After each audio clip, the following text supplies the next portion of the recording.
Hello guys, mister M K mini ಲಾಗ್ಗೆ ಸ್ವಾಗತ. ನಾನು ನನ್ನ ಫ್ರೆಂಡು ಬೆಳಗ್ಗೆ ಎದ್ದು ಅಲ್ಲೇ ಹೋಗಿ ಒಂದು ದೋಸೆ ತಿಂದ್ಕೊಂಡು ನಾವು ಹೊರಟಿದ್ದು ಕೋಲಾರ ಡಿಸ್ಟಿಕ್ ಕಡೆಗೆ. ಕೋಲಾರ ಡಿಸ್ಟಿಕ್ ಯಾಕೆ ಹೊರಟ್ವಿ ಅಂತ ಮುಂದೆ ಹೋಗಿ ಹೇಳ್ತೀನಿ, ನಿಮಗೆ ಗೊತ್ತಾಗುತ್ತೆ.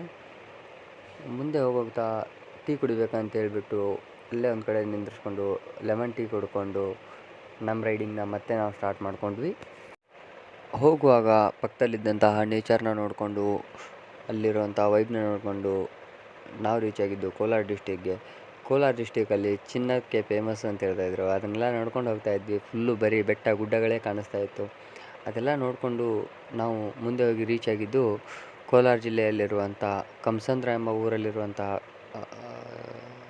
ಕೋಟಿಲಿಂಗೇಶ್ವರ ದೇವಸ್ಥಾನನ ರೀಚ್ ಆಗೋಕ್ಕೆ ನಮಗಾಗಿದ್ದು ಸಮಯ 2 ಗಂಟೆ.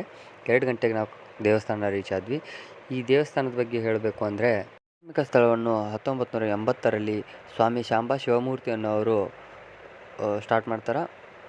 ಇಲ್ಲಿ ವಿಶೇಷತೆ ಏನದಪ್ಪ ಅಂದ್ರೆ, ಇಲ್ಲಿ 1 ಕೋಟಿ ಲಿಂಗಗಳನ್ನ ಉದ್ಘಾಟನೆ ಮಾಡಬೇಕು ಅನ್ನೋದು ಅವ್ರ ಗುರಿ. ಇಲ್ಲಿವರೆಗೂ ಅವರು 90 ಲಕ್ಷ ಲಿಂಗಗಳನ್ನ ಉದ್ಘಾಟನೆ ಮಾಡಿದ್ದಾರೆ. ಮತ್ತು ಇಲ್ಲಿ ಇನ್ನೊಂದು 108 ಅಡಿಗಳಷ್ಟು ಎತ್ತರ ಶಿವಲಿಂಗ ಮತ್ತು 35 ಅಡಿಗಳಷ್ಟು ಎತ್ತರ ಇರುವಂತಹ ನಂದಿ ವಿಗ್ರಹವನ್ನು ನಾವು ಕಾಣ್ಬೋದು ಇಲ್ಲಿ.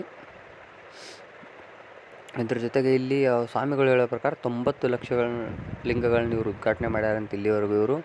ಅದನ್ನೆಲ್ಲ ನೋಡ್ಕೊಂಡು ನಾವು ಮತ್ತೆ ರಿಟರ್ನು ಬೆಂಗಳೂರು ಕಡೆ ಹೊರಟ್ವಿ. ಬರಬೇಕಾದ್ರೆ ಸಂಜೆ 7 ಗಂಟೆ ಆಗಿತ್ತು. ಹೊಟ್ಟೆ ಬೇರೆ ತುಂಬ ಹಸಿತ್ತು.